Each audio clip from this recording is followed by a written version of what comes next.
India versus Afghanistan একমাত্র test খেলা কিন্তু আজকে থেকে শুরু হলো। আর এই টেস্টে ভারত যে ডমিনেট করবে সেটা কিন্তু সবাই প্রথম থেকেই ভেবেছিল। ঠিক সেটাই হলো, ভারত কিন্তু প্রথম দিনেই ডমিনেটই করলো।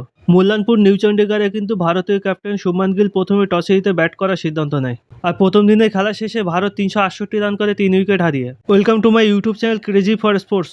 ভারত এদিন টসে জিতে প্রথমে ব্যাট করতে নেমে ৪১ রানের মাথায় প্রথম উইকেট হারায়।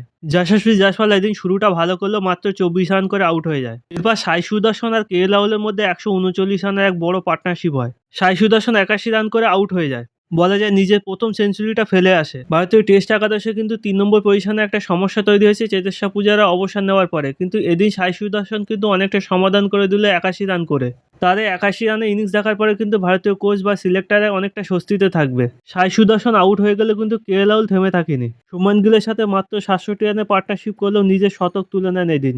কে রাহুল এদিন তার টেস্ট কেরিয়ারে ১২তম সেঞ্চুরি করে। তার এই শতকীয় ইনিংসে কিন্তু সে মাত্র ১১টি চার মারে, কিন্তু দুর্ভাগ্যবশত মাত্র ১০০ রান করে আউট হয়ে যায় কে রাহুল। বড় ইনিংস না খেলতে পারে কিন্তু আক্ষেপ থাকবে কে রাহুলের। কে রাহুল আউট হয়ে যাওয়ার পরে কিন্তু শুভমান গিল তার অধিনায়কের দায়িত্ব খুব ভালোভাবে পালন করে।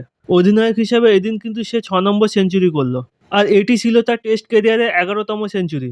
১১টি চার আর একটি ছক্কা দিয়ে সাজানো ছিল শুভমান গিলের এই শতকীয় ইনিংস। আর ঋষভ পন্ত কিন্তু খুব ভালোভাবে সঙ্গ দেয় শুভমান গিলের। ক্যাপ্টেনের সাথে কাঁধে কাঁধ মিলিয়ে কিন্তু ভারতীয় ইনিংসটাকে এগিয়ে নিয়ে যায়। ঋষভ পন্ত এদিন ২টি চার আর ৩টি ছক্কার মাধ্যমে কিন্তু নিজের ৫০ রান পূর্ণ করে। আর ঋষভ পন্তকে কিন্তু এদিন নিজের চেনা মেজাজেই দেখা যায়, যেটা টেস্ট ক্রিকেটে আমরা দেখে থাকি। আর এভাবেই ভারত ৩৬৮ রান করে ৩ উইকেট হারিয়ে দিনের শেষে। আগামীকাল দ্বিতীয় দিনে খেলা শুরু হবে ৯:৩০ থেকে। এবার আজকের খেলার খবরে সবথেকে বড় খবর নিয়ে কথা বলবো।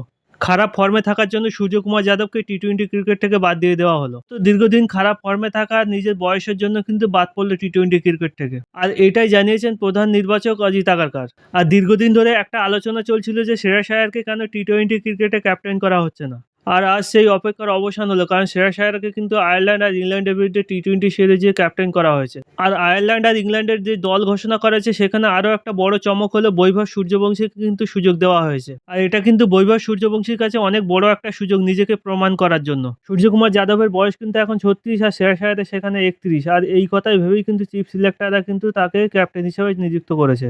এই সিদ্ধান্ত সূর্যকুমার যাদবের জন্য খারাপ হলেও কিন্তু ভারতীয় দলের ভবিষ্যতের কথা ভেবে সিদ্ধান্ত নেওয়া হয়েছে। আজকে খেলা খবরে আরও একটি খারাপ খবর হচ্ছে, বিরাট কোহলি ইনজুরির কারণে আফগানিস্তানের বিরুদ্ধে ওডিআই ক্রিকেট খেলতে পারবে না। তার জায়গায় ওডিআই দলে সুযোগ পেয়েছে যশস্বী জয়সওয়াল। এমনকি ইংল্যান্ডের বিরুদ্ধে বিরাট কোহলি ওডিআই সিরিজ খেলতে পারবে কিনা তা নিয়েও সন্দেহ রয়েছে, যেটা খেলা হবে জুলাইয়ের মিডিলে। অন্যদিকে হার্দিক পান্ডিয়াও কিন্তু আফগানিস্তানের বিরুদ্ধে ওডিআই সিরিজ খেলবে না চোটের কারণে।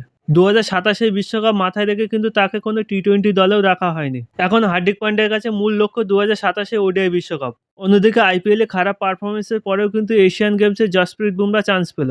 আর এই এশিয়ান গেমস অনুষ্ঠিত হবে জাপানে। আর এশিয়ান গেমসে কিন্তু শ্রেয়াস আয়ারই ক্যাপ্টেন্সি করবে।